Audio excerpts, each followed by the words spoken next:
Okay, this webinar is currently being recorded. Today's webinar is with the Firewood Outreach Coordinating Initiative webinar series. This particular webinar is the National Plant Board Firewood Working Group overview, and we are going to be hearing from Ann Gibbs with the Maine Department of Agriculture, Conservation and Forestry, Pierre Siegert from the New Hampshire Department of Agriculture, Markets and Food, and you are listening to Lee Greenwood from the Nature Conservancy speaking right now. So with that, I am going to take Ann, our first speaker, off of mute, and I believe Ann will be able to work the slides, but Ann, if it's not working properly, let me know and we will figure it out. Here you go, Ann. Okay, thanks, Lee. Now You sound great. Am I all right? Okay, let me see here. All right, so you've, let me just go to the next slide so I make sure this is gonna work. There, okay. I've got the, sorry everybody, I got the group chat in the middle of my thing. I need to get rid of it, thanks. Sorry. All right, let me just go back.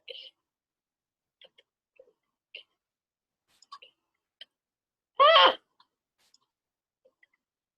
Oh, wait a minute. Something's not working right here.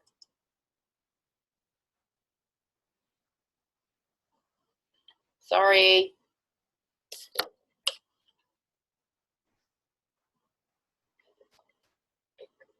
There, okay. Sorry, I'm new to the webinar world. Apologize. So as Lee said, I'm Ann Gibbs with the Maine Department of Agriculture, Conservation and Forestry to give you an overview and a sort of progress report on the National Plant Board Firewood Working Group. And in this capacity, I am the co-chair of this working group along with my, my colleague Pierre. So we'll both be splitting this up. I'll do the first set of slides and then Pierre will continue along towards the end so you don't have to listen to one of us for too long. So there.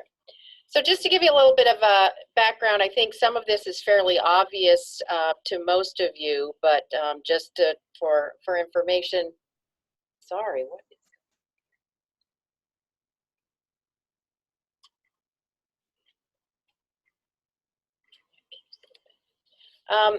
so just to give you a little bit of background, so as all of you know, firewood is a recognized pathway of forest pests. I think everybody's aware of that. And just by way of background, there has been some work done to look at the firewood pathway, and I just want to reference the National Firewood Task Force, which was formed back in 2009 to sort of look at this issue.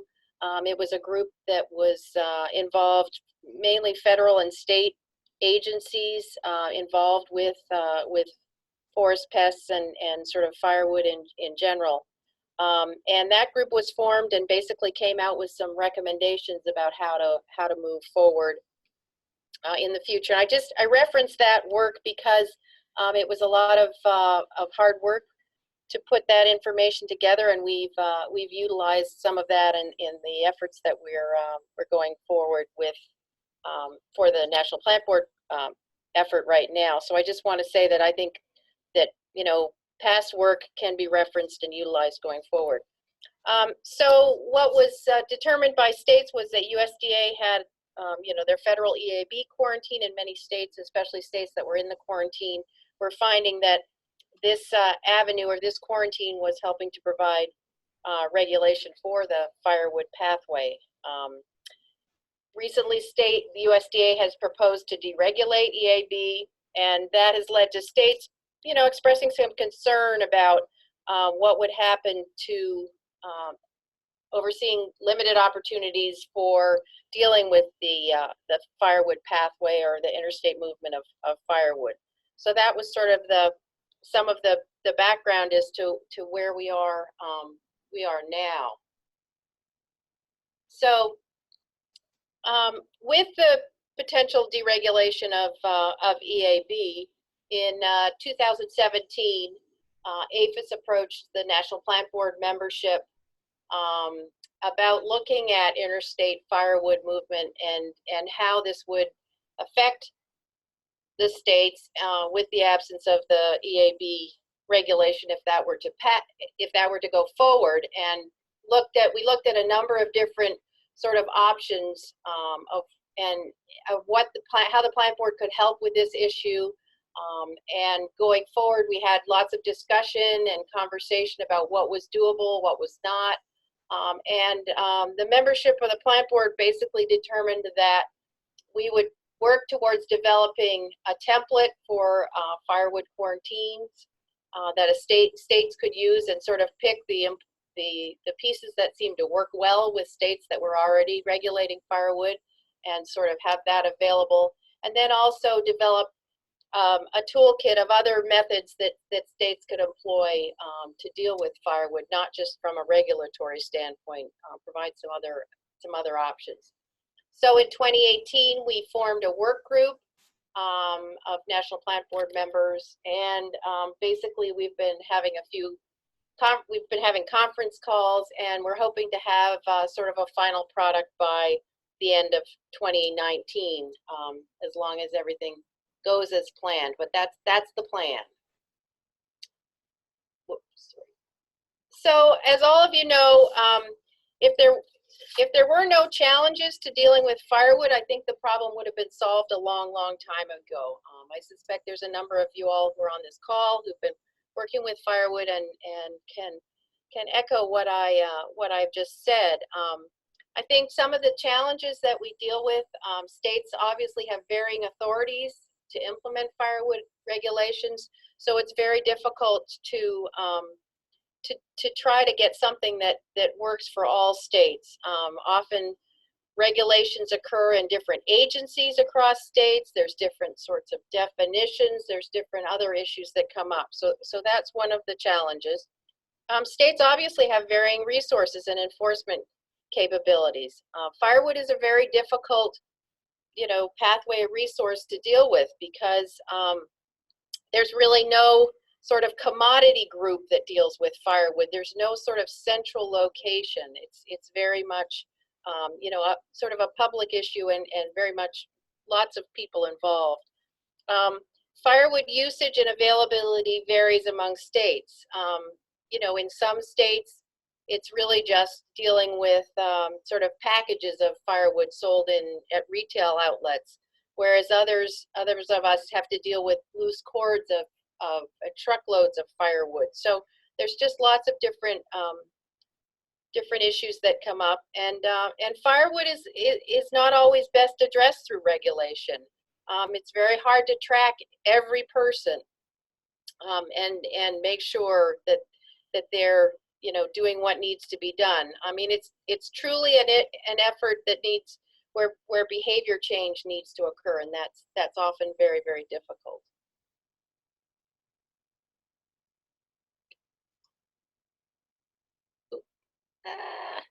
Sorry. So with that all in mind, with that backdrop and so forth, we did form the Firewood Working Group.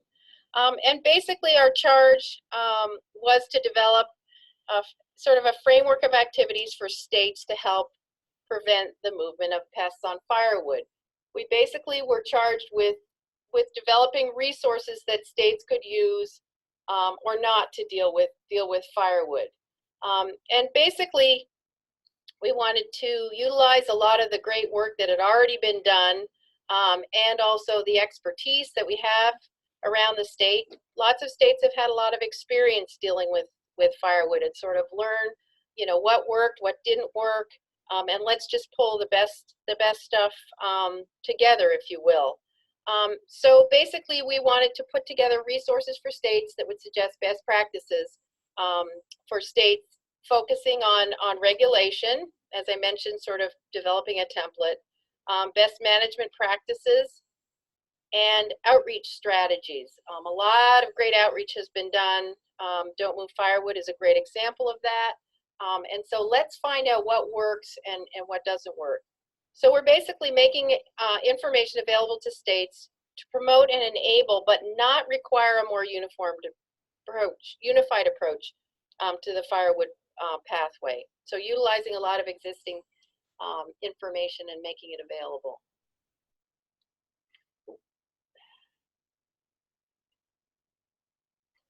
This effort will not, and I really emphasize this because I think people look at this work and they have their own ideas about what this will and will not. This effort will not require states to implement an exterior firewood quarantine. The National Plant Board cannot dictate what states do and don't do. We can just provide information. Dictate how a state regulates firewood or doesn't. It will not supersede any existing state or federal quarantines with a firewood component. Those will all stay in place as they are. And provide any funding or resources for firewood pathway activities. So just want to be clear what we will not be doing. So just to give you a sense of who is on the group and how we've been working. So as I mentioned earlier, Piera and myself are co-chairing the group. We've got great support and facilitation from USDA FIS PPQ. They've been a really big help at trying to sort of ask us those hard questions like, you know, what are you really trying to do? What are your milestones? You know, and I think it's been a big help. So a real shout out to Laura Katz, Steve Scherer, and Paula Henstridge for their help from the APHIS side. And then we've just divided ourselves up into sort of three groups. The regulatory group is the members are Helmuth Rogue from Oregon and Steve Hildebrand from Florida. Both those states have had a fairly long experience with regulations, regulating firewood, and so their insight has been very helpful in moving forward. And then best management practices, we've got Dan Kenny from Ohio and Annie Self from Tennessee, and they've been looking at in the case of Ohio, they've got a lot of sort of commodity and commercial firewood dealings, and in Annie's case, Tennessee has been looking more closely at regulating firewood, so that was a useful perspective. And then as far as outreach is concerned, that effort has been handled by Piera from New Hampshire, Tim Allen from Wisconsin, and Lee Greenwood from Don't Move Firewood has been helping with that. So with that, I'm going to turn it over to Piera, and she's going to explain a little bit of the detail of how each of these subgroups are working. So thanks. Thank you, Anne. This is Lee again. I'm unmuting Piera. Piera, we should be able to hear you now. I'm gonna mute Anne, and then I'm going to do my best to remove Anne's ability to change the webinar slides and give it to Piera. All right, it looks like it says that I can control your screen now, which is good.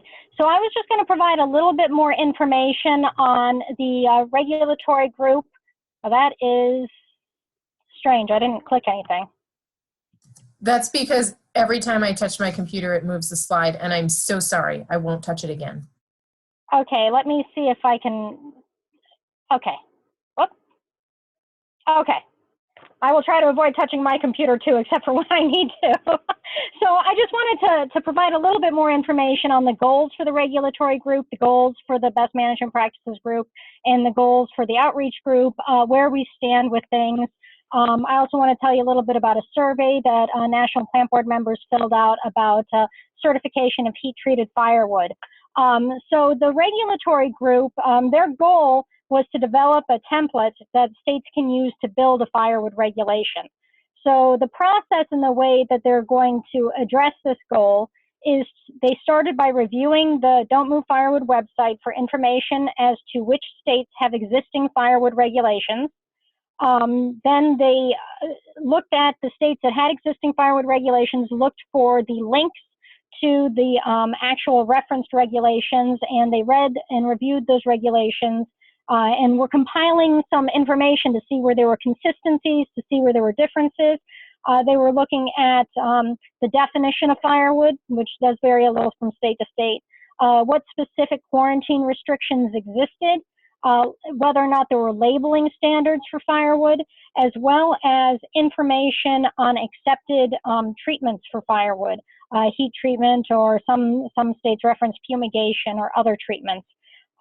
So after they've compiled this information on existing regulations, the goal is then to put that into a draft model template that the rest of the group can review and provide comment on in the process of moving it forward to being a useful tool for the states that are interested in having a firewood quarantine template that they can reference.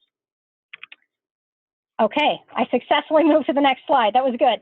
So the next few slides are really going to be about heat treatment of firewood and a survey that the National Plant Board members completed about heat treatment of firewood.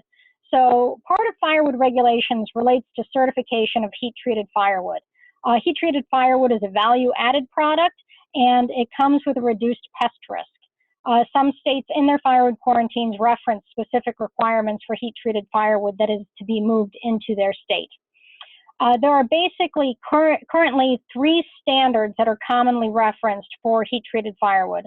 The standards are basically referencing that the firewood has been heat-treated until the core of the firewood reaches a specific temperature, and that temperature is maintained over a specific period of time in order to kill life stages of insects. These standards include 140 degrees Fahrenheit for 60 minutes inside the core of the firewood, 133 degrees Fahrenheit for 30 minutes, or the other standard is 160 degrees Fahrenheit for 75 minutes. Currently, USDA PPQ has been certifying firewood kilns under their EAB regulatory authorities. So the National Plant Board sent out a survey to its members to gauge the heat treatment certification landscape across the country, what's happening where, and the perception of states about their preparedness to assume heat treatment certification responsibilities and their needs if they were to assume certification activities. We actually got 38 states that provided feedback on this survey, which is a pretty high number, so it's clearly an issue that states are thinking about and are concerned about. So the first thing, so what did we learn from this process? What did we learn from this survey? I'm only going to give you a brief introduction to what we learned from that. But basically, we learned that heat treatment of firewood appears to be regional. If you look at this map, the states that are in blue are the states that say that firewood kilns are not used to heat treat firewood in their states. The states in green have kilns that are heat treating firewood. The states in yellow, essentially, they said it's not applicable or that they didn't know. And so what you can see is that heat treatment of firewood really seems to be clustered among the eastern states rather than the western states. And although I don't show it on this slide, states that did reference heat treatment standards in their quarantines were roughly split, with about half of the states referencing heat treatment requirement of 140 degrees for 60 minutes, and about half of them at that higher temperature of 160 degrees for 75 minutes. What we also learned from this survey was that APHIS PPQ is certifying kilns as we expected under those EAB authorities, and in some states, the state departments of agriculture are also certifying kilns in partnership with APHIS PPQ. So when you look at this map, the states that are in green are those states where APHIS PPQ is the entity that is certifying the firewood kilns. The states that are in yellow also have state departments of ag assisting with firewood kiln certification. And then the states in blue, again, is that either it wasn't applicable to that state or that they weren't sure.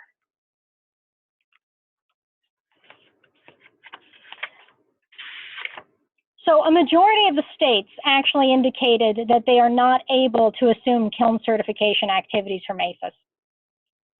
States indicated that states with kilns that needed to be certified indicated that they had between 1 and 18 kilns that would require certification, with a mean of about 5 kilns in each of those states.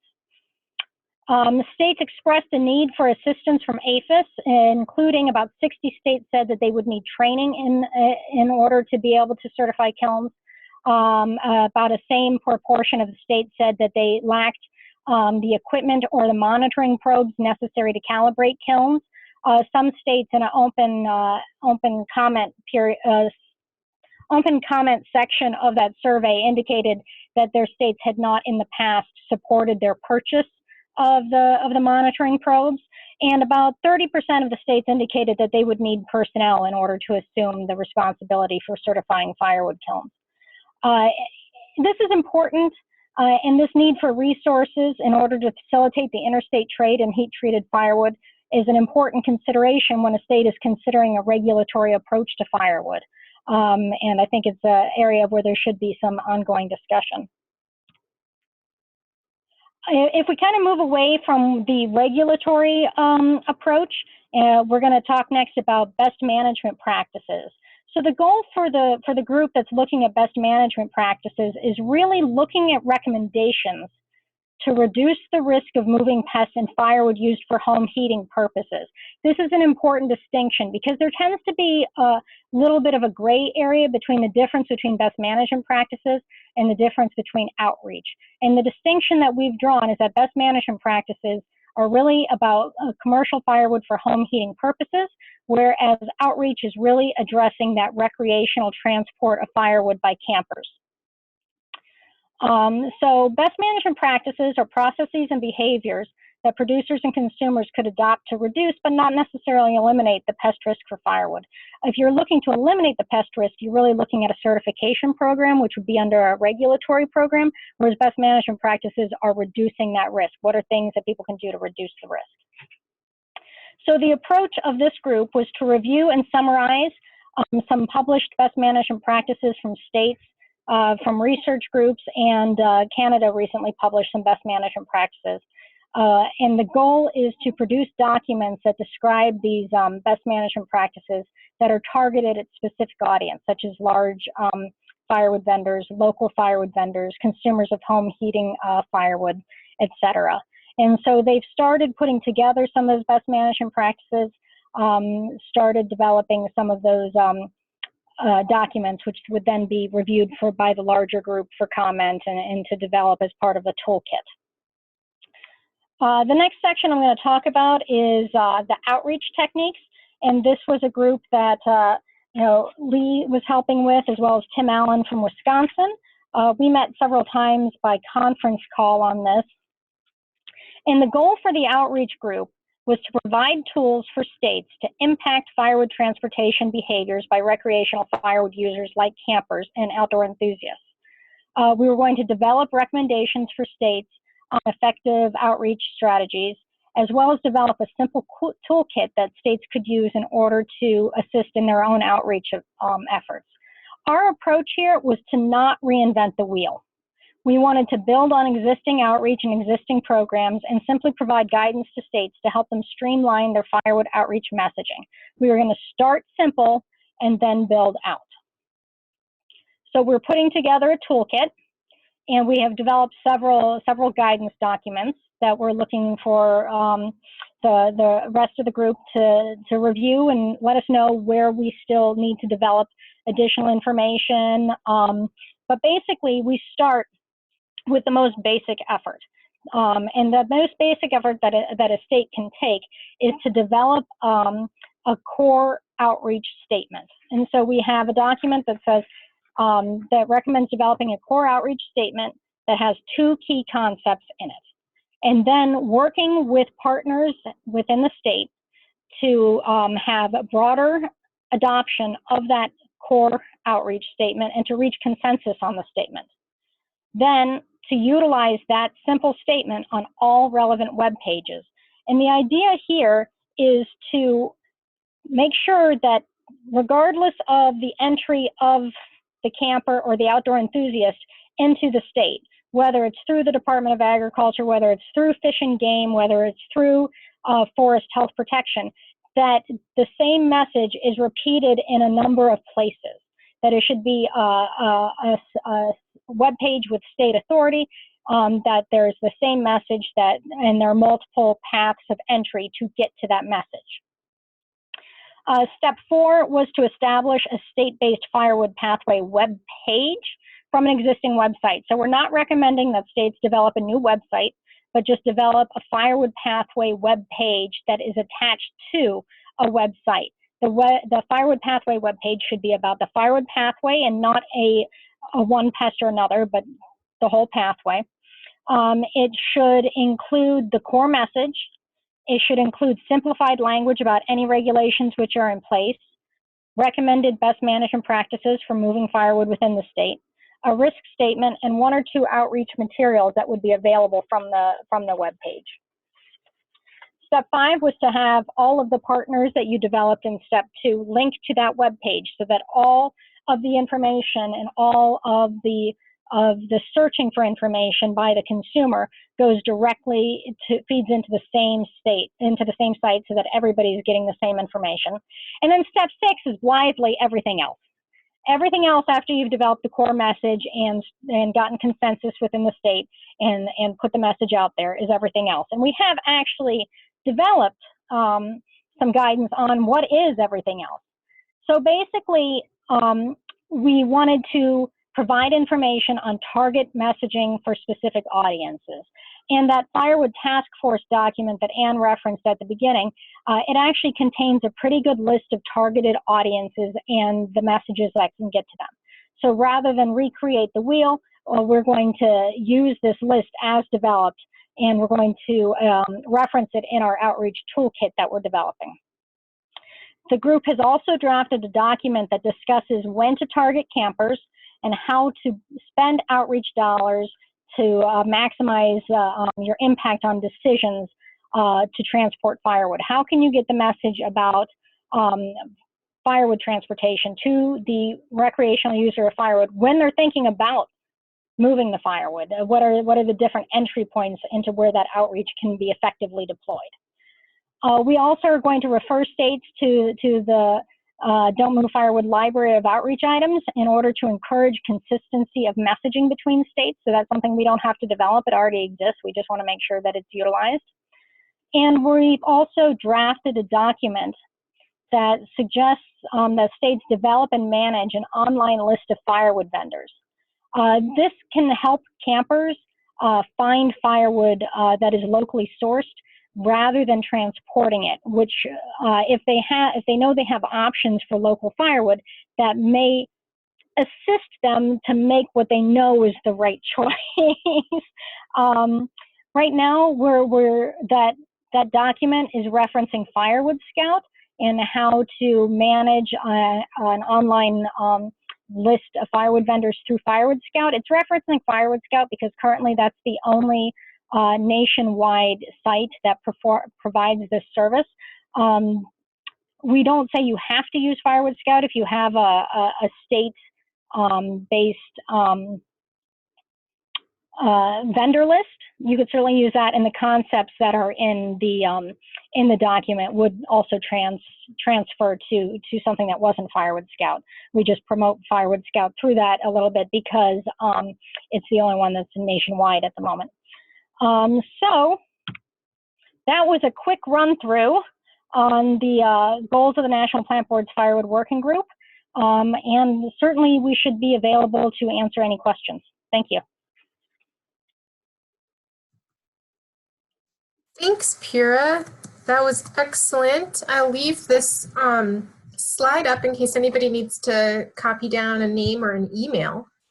You guys absolutely nailed it on the timing. The design of this webinar was for us to take about a half an hour to present the core concepts of the National Plant Board's Firewood Working Group, and then allow everyone else on the call to ask questions or make comments, because there are 37 participants. If I unmute everybody all at once, it's almost guaranteed to be a bit of a disaster in terms of the sound quality. So I would prefer if you can use the group chat box if it's a short question, or if you are able to unmute yourself, or you can just say, hey, please unmute me and indicate your name. I would be happy to unmute anybody individually through the hosting technology on the webinar. But if you want to write your questions in the chat box, I'm happy to just read them out and then make sure that Pira and Anne and I are available to answer them. So we are now open to questions. And I do apologize for the flipping of the slides earlier, especially when Anne had the webinar. I have a new webinar technology that I just started using in January, and it actually takes quite a bit more practice than one would think. You'd think it was very straightforward. It's not. And so that flipping of the slides was partially my fault, so sorry about that. So use the chat box, and Pira, is there any, well, you and I can just chat while people are formulating their questions. Is there anything else you wanted to share? That was an excellent overview, by the way. I'm very, very excited about how well you guys represented the efforts that at least I'm aware of. Anything else that I wanted to share? Well, I'm looking forward to answering questions if people do have questions. It's, you know, New Hampshire specifically is a small state with a lot of firewood use and a lot of trees. And so this tends to be an issue that we deal with quite a lot. And so I am excited about this effort to, in part, to get perspectives other than my own about how to address this, because I think groups working together is often very helpful. Great. Okay, well, we have our first question. Dale Anderson is asking, when will the template for state regulations be available? And I just took you off mute if you want to talk to the timeline information that you have. Sure. Hi, Dale. Good question, but I think as I sort of indicated, we're hoping to have, you know, the information, you know, available by the end of the year. I think if you have some specific questions that you're grappling with, if you're in the process of developing regulations or something and wanted to run something by the group, please feel free to send me an email or something, and we can, you know, take it into consideration. But the goal is to have something done by the end of the year. So I guess that's the answer. But like I said, if you had something specific, don't hesitate to reach out.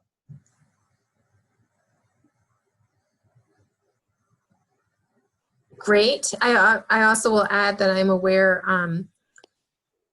that at the Western Plant Board meeting in May, there will be at least an opportunity to discuss the progress that's been made too. So if any of you are intending to attend that meeting, that will be a venue where you can come up to me, or I believe also Anne, in person and ask us or anyone else that's on the working group.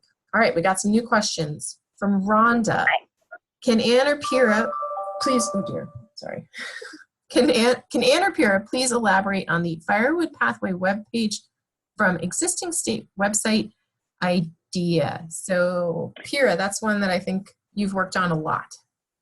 Yes, yeah, and so the idea here is that rather than have a page for EAB, a page for ALB, a page for specific pests, that there would be a page that addressed the firewood pathway.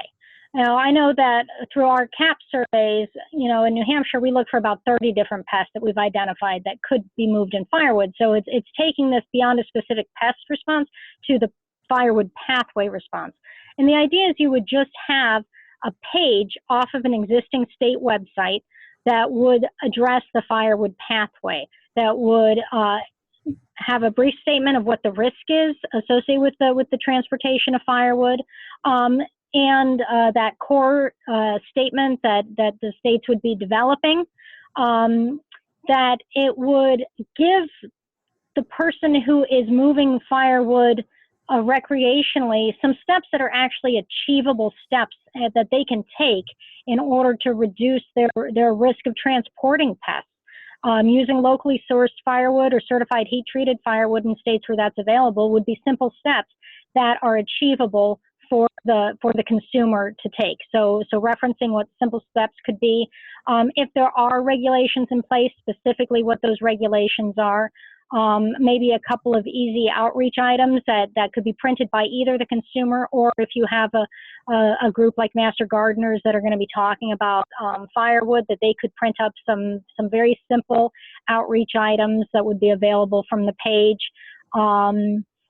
And then provide a link to the Don't Move Firewood page with kind of a caveat that individual campgrounds may have their own rules, or that there may be other private entities that have rules referencing firewood transportation in the state. Okay. One thing I will add to what Pira just said is that the intent is that each state is going to be best suited to place this information where it works for them. As we all know, each state has its own idiosyncratic group of agencies within it, whether it's an invasive species group or council, State Department of Agriculture, a DNR, or something similar in name, a parks authority. And the single page would be wherever the state feels that that information is best suited, and then all the other parties would have to come to an agreement to reference that single page. And that's to make sure that the public has at least one concentrated state base for its information. And it's going to almost certainly be with a different agency for almost every single situation. So it'll be totally different in Maine than New Hampshire, than Montana, than California. And that's intentional because, of course, this is a template idea, not a mandate of any sort. Lee, this is Ann. I have a quick question. Are you capturing these questions somewhere? Well, they're being recorded, and they then are. Okay, that's good. Okay, that's fine. Yes, thank you. And that's one of the reasons I do say them out loud too, because then the recording of this webinar that will be posted onto YouTube will obviously include this question and answer literally as we're doing it. So it'll be recorded in that manner as well. Thank you. You're welcome.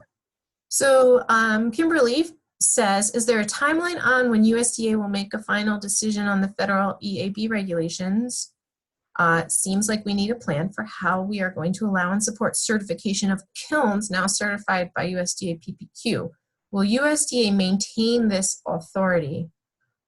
Pure or Ann, I'm not sure which of you would be. I can give a little bit of information because we just had a conversation about this yesterday. So, thank you. So the answer to the final decision on the federal EAB deregulation is I don't know, and that came from there is no sort of timeline yet. It's caught up in all sorts of other sort of issues, because we asked this question yesterday of USDA folks, and it's still working through the process. It's a much more complicated process to write a regulation and then with the federal government than it is at the state level. We have a very finite sort of period of time, and it's very different at the federal level. So you know, they really weren't willing to give an estimate, but anyway, the answer is nothing very quick, I guess, would be the best answer. And as far as the last part of the question, so I'll follow up with, so in the until there really is truly, if the federal EAB deregulation occurs, but up until that time, the system is still in place, and EAB is being regulated. New fines are being added, etc. So that's still in place. And then as far as will USDA maintain their authority over kilns if the EAB is deregulated? No, they would not. So that would be up to the states. But we will be having discussions, as you saw what Pierre presented, that there are some, you know, kiln certification is a big concern, as obviously expressed here by Kimberly, and a lot of states have the same concerns. So that will be a conversation we'll be having with APHIS PPQ folks to see how there might be a way to be able to help states going forward, but you know, nothing as of yet. Thanks, Anne. Kimberly adds at the end, in response, it would be great if states had several months' notice to get our regulations in place. And I think everyone can agree that, yes, having advance notices would be excellent about any big change. So, okay. Yeah. All right, let's go to the next question on the chat box from Kim Stoltz. As we move away from emerald ash borer firewood regulations for firewood, it will move, I guess it's, will it move to a state-by-state regulation rather than a national standard? I feel like this is a tough one. Yeah, I'm not, it will be up to states to regulate. If they choose to regulate EAB, that will be up to a state. That will be a state decision because it will not be regulated at the federal level. Okay. Yeah. So I guess that's the easiest answer. And with that, if folks want to regulate the firewood pathway, it will be a state-by-state choice, basically. Yeah, there will be no federal oversight. Excellent. Okay. Next question from Paul Shalou. Will the template regulation address both interstate and intrastate movement? That's a good question, Paul. I think it will be up to states. You know, I hadn't thought about that. It'll be up to states to make that determination of how they're going to address intrastate movement. Go ahead. Can I jump in, Ann? Yes. I mean, right now, what that regulation group is doing is looking at the existing state regulations. And some of those existing state regulations do have intrastate movement in them. Like I believe New York's has intrastate movement.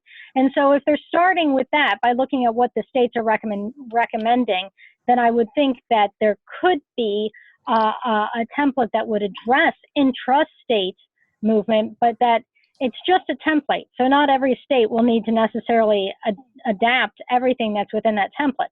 You know, just for my example, while I can see why New York has intrastate movement in their quarantine, you know, if I use those rules in New Hampshire where I drop a 50-mile radius of where you can move firewood within the state, I'm out of the state on every direction. And so intrastate versus interstate may be something that is in the template, but considered individually by the states as to whether or not it's something they want to include. Does that make sense? Yeah, it does. If I'm unmuted now, yeah, you're good.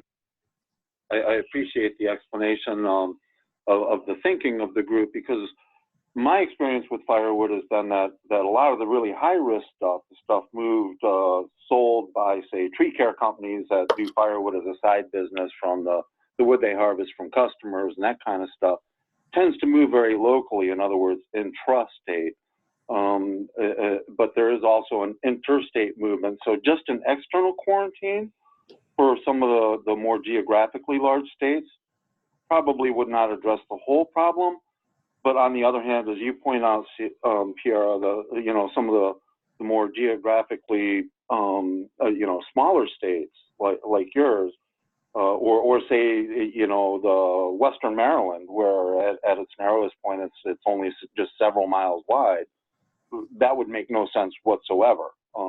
So just wanted to, kind of sound you guys out on your thinking, and then I like the approach of putting it down there as something you need to think about. So that's great. And I think the other thing, Paul, on that is that it's not just the regulatory template, but it's also, the toolkit with the best management practices, as well as the outreach as well. Sure, exactly. And if I can follow up with a quick verbal question as well on those BMPs, the National Firewood Task Force recommendations that were published in 2010 included some BMPs. I'm certain that you guys looked at those as well, even though you didn't mention it in your description today. Is that correct? Yes, we've looked at them. Yep. Great. Yeah, we've looked at all the recommendations from that. I had it. That's true. Just wanted to make sure you knew those were there, and not surprising that you did. Excellent. Thank you, Paul. And thanks for figuring out how to unmute yourself. Very clever. All right. Next question is from Stephen Long. Do you expect any states with pre-existing firewood regulations to make changes towards uniformity with this effort? If not, what can we do to encourage it? That's a really interesting question that I had not considered before. Oh, yeah. This is Ann. Yes, Stephen, I appreciate that. That is a question that lots of folks have been, wondering about, whether we're going to be able to get some harmonization, or whatever term you want to use, amongst the states. So in answer to your first question, no, there's no attempt to require states to change their regulations that are in place. That would really be up to the state to make a decision to make changes. After seeing the template, I suppose, a state may see something that they hadn't considered and might choose to make the change. As far as if not, how would we encourage that? I think that's going to come down to probably, for those of you familiar with the plant board, we have regions, we have regional groups. I think it's going to come down to sort of conversations, probably at the regional level, to get smaller groups of states to maybe do something similar, and then from there, I think that would come up to the national level and just have conversations. But as I said, we cannot require states to do anything. It would have to be sort of a grassroots effort, and something that folks were willing to work towards, which is it's a great goal, because part of the whole issue with firewood has been that it's been very, very difficult to get a sort of a national standard or a national regulation or federal regulation, however you want to look at it. And that would make it, simpler for everyone. But as we all know, that's a tall order, but definitely worth looking at. Excellent. Thank you, Ann. I'm out of written questions. So if anybody would like to add any additional written questions in the group chat, we have just a few more minutes. And if you can figure out how to take yourself off of mute manually through the webinar technology, please go ahead and do so if you have a verbal question. It doesn't matter which one you do to us. I'm happy to read them off the chat box if it's easiest.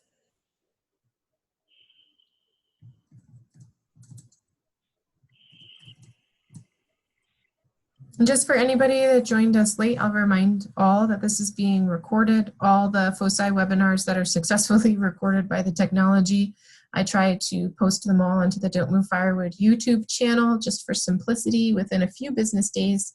We had 2 last week and this one this week, so I'm going to be posting them all hopefully by the end of this week. So there'll be 3 available on that channel for professional development, or if you have a colleague that you would like to make sure it gets all the information, they can watch it on the YouTube channel there. The chat box and the participant box, if that's visible to you all, does not show up on the YouTube version, but the slides and all of the audio do show up just fine. You're welcome, Robin, for the update. I appreciate that we had really good attendance on this webinar. I'll give you all just maybe 2 more minutes to get any questions out. And then it seems to me like after that, we should be just about done. That is the timeline I'm looking at. If anybody does not receive the newsletter that promotes these webinars, I highly recommend you sign up for it. It's 10 newsletters a year, so it's not a lot of wasted email and energy. You can find the newsletter sign up on the front page of the don'tmovefirewood.org website. You just scroll down and at some point you'll see like a sign up for our e-news. Click on that and you can put your email in. Steve Long says the photograph on the left makes my head hurt. Stephen, that was exactly my response when I saw that picture. But Pira, that firewood has been heat treated, is that correct? I believe so. I believe so. That picture comes from northern Michigan. Yes, it's at a gas station. I think everyone has the same like chill that runs down their spine when they see that photograph. It's very powerful.